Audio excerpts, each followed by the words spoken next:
Hello everyone, this is Top and I'm finally back with some more Guild Wars 2 coverage.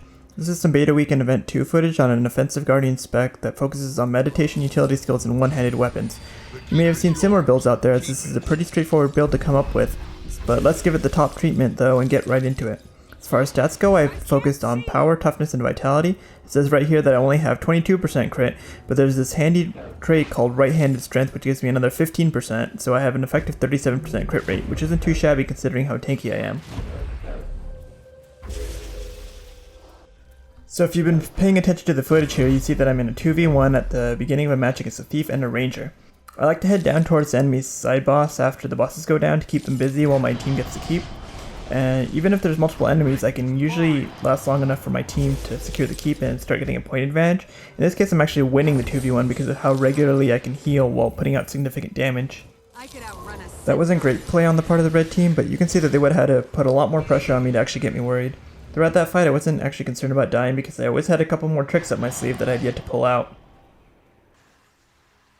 Okay, let's jump ahead a bit and get into the details. So I head to the mine to go cap it, and I find that thief again. I immediately use Flashing Blade, which is a gap closer that also blinds around you. Now the blind is great because it protects you by nullifying the next attack from any nearby enemies as it puts you into melee range, so there's both a defensive and an offensive use to it.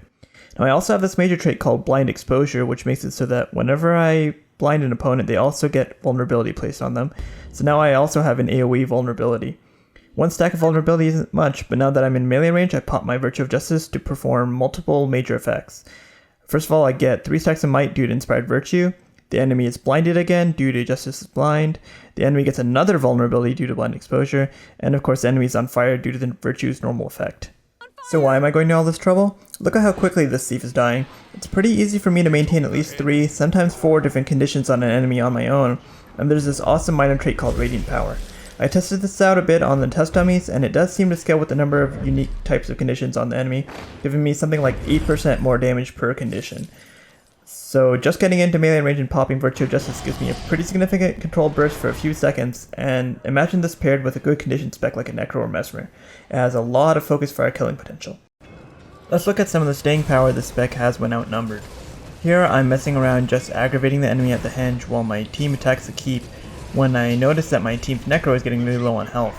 So I look over to him and I use Flashing Blade on my sword on this enemy that's near him to teleport up out of the pit, and while I get held up for a bit by a timely immobilize on the part of the Guardians that I was fighting down in the pit, I still managed to interrupt this stomp on the Necro and barely managed to revive him. So he's up and we're in a 2 or 3 against 5 now, and he's still not doing great on health, so I turn towards him and use my Shield of Judgment to buff us with protection, and I pop my Virtue of Resolve to bring us both up on health a bit. So that'll help us both stay up against direct damaging attacks for a bit longer, so we can hold them off for a bit. After that I have to focus on this Guardian since he hits pretty hard, and take a close look at my health as I'm fighting him. I continue to blind him regularly just to mitigate whatever damage I can while I'm popping my meditation utility skills as they come off cooldown. My goal here isn't really to do a lot of damage so much as to recover my health so that I can continue to hold these enemies off while my team hopefully takes a lead. With my meditation trait set up, I'm able to use my first utility skill, Smite Condition, every 16 seconds. This is really good for dealing with enemies who occasionally apply a single condition, like most other Guardians do. And on top of that, my traits also make all my utility skills heal me for 1965 health per use. And that healing really adds up, and it's what's buying me time between my main heals. I tend to spam Smite Condition pretty early and often and save the other 2 longer cooldown ones for when the primary effect of either math condition removal or gap closing is more important. That said, when I'm going down I have no problem at all just using them for the heal. And as you can see, we held up in this fight against superior numbers for quite a while, which let us expand our lead by quite a bit. Let's look at how we can use our abilities together to dominate a 1v1 against a competent opponent. Now, I see this Elementalist going up towards the clock tower, and I use my Judge's Intervention to both close the gap and bring up my health a bit.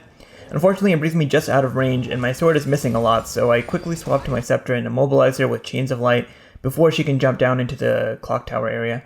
I also went ahead and used my Virtue of Justice since she was in melee range, but she used her mist form, so none of that burst lands.